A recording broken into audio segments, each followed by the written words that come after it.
Afternoon, guys. Marvel's Piper. Just a quick video. I'm actually recording this one after the one I've just done, which I'll be putting up a bit later. Well, later on, what are we on? In about 4 or 5 hours time, actually. So just to, you'll see what I mean, why I've done it back to front. Anyway, just a quick one for you.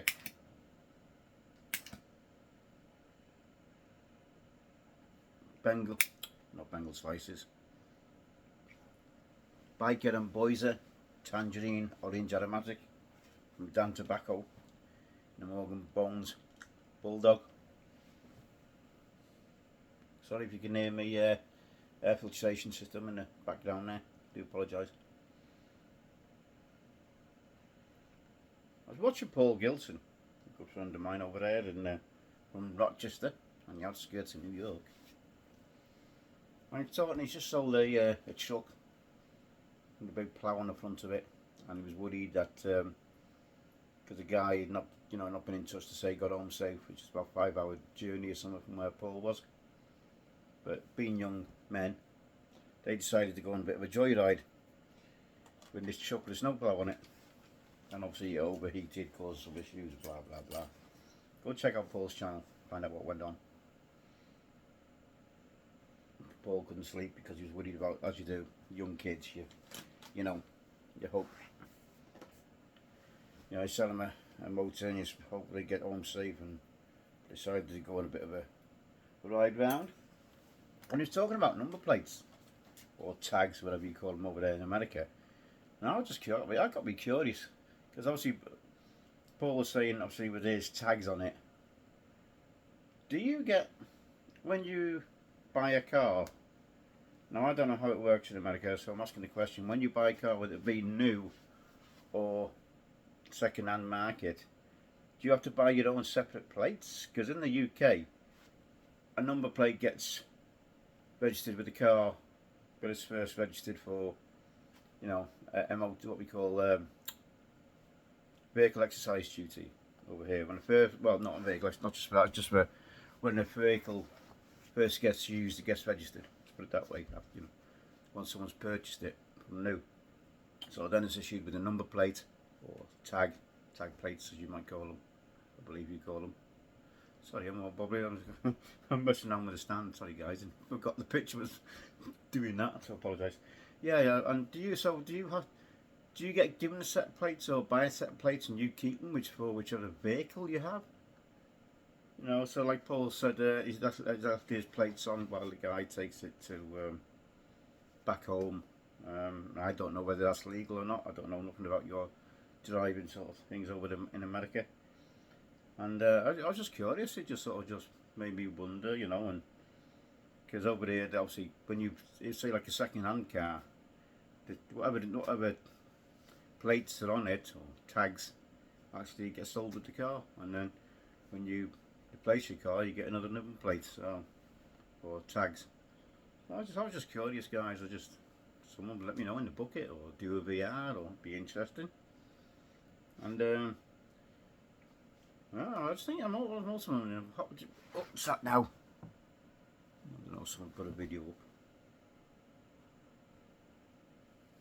up. Really enjoying that coffee. Tim Hortons. It's a Tim Hortons French vanilla, as you can see. It's a bit frothy. I've got some vanilla, cinnamon sugar on top. Really nice. If it's an ordinary coffee, black coffee, the Louis Simon, he likes his chocolate, as you've all seen. Well, not black coffee, if I was having a milky coffee, I normally have with that, because the vanilla in it. With the vanilla in it, I do like the cinnamon. I think it actually goes better.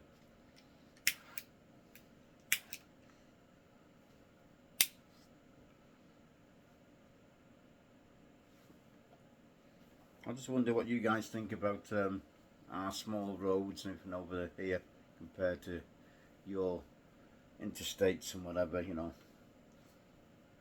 I know Dave's been over here, and Piper Dave and Joe Bernard roads and whatever. And we got some, especially going in the countryside. If you've been watching Simon, you'll see what we talk about with narrow roads.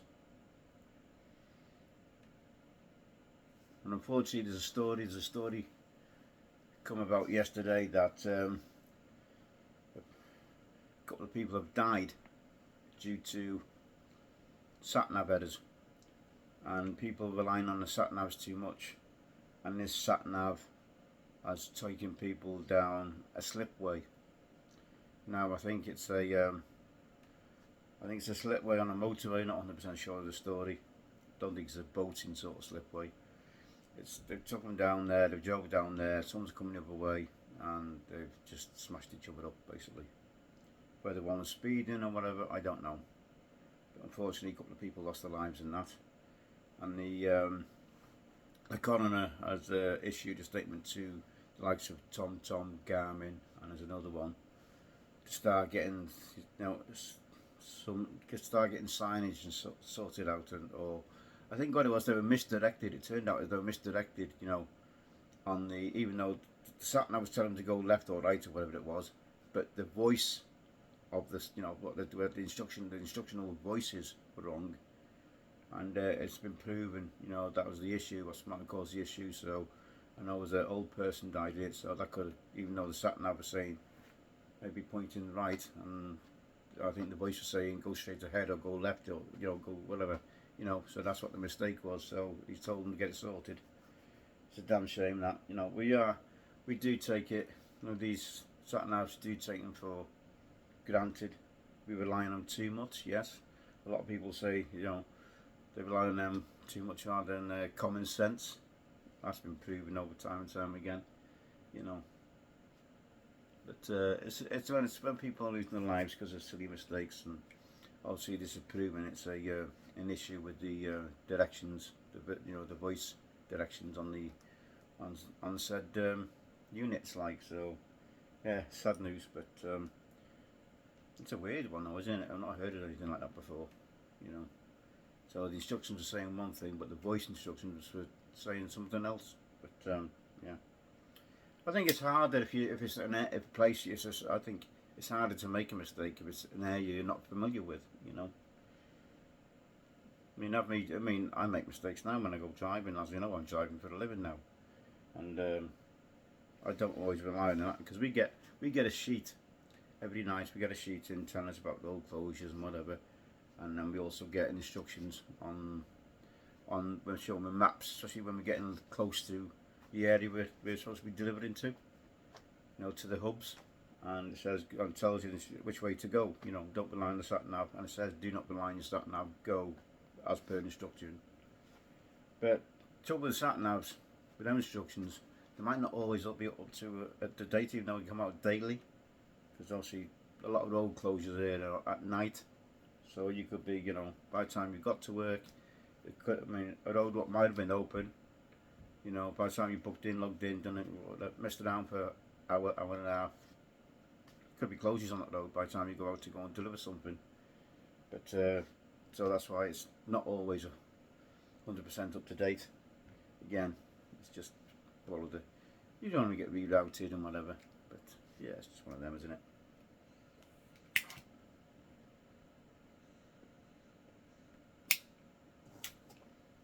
I was just watching a video, but I can't remember the guy's name. Oh, again, talk about Paul Gilson and his work and restorations on his pipes they've been doing.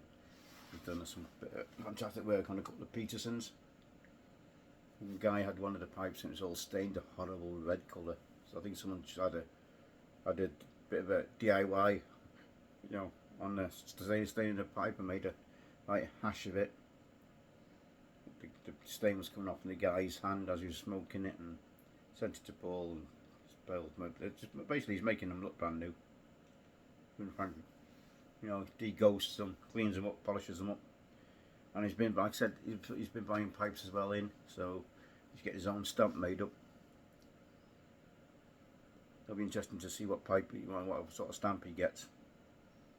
Whether it's just a PG or whether he's got any sort of logo or anything on the stamp. Yeah, so it's just a quick one, guys, just to ask you that, really, about the, your tags in America. Are they, like I said, did they stay with you personally, the tags? We do have what we call private plates over here, but we can make a number plate up, and within reason, you can't have rude, you can't make up rude letters and words, which sometimes it's supposed to be, not supposed to be allowed to, but you do see them, funny enough. And it's, a lot of these rich people seem to be able to get whatever they want, don't they? Because that's where you see them on most of them cars, in the flash motors and big expensive 40, 50, 60, 70, 80,000 pound cars, etc.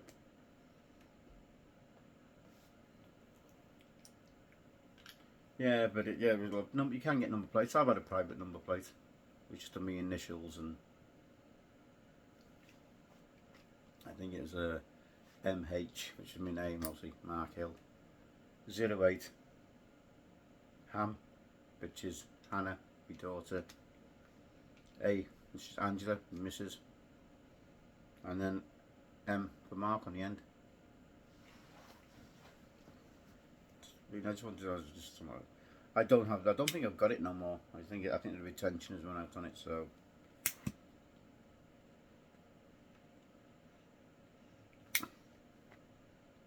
Alright guys, that's it, just a quick one. I'll catch you on the next one. Thanks for joining me. I'll see you tomorrow. Wake up.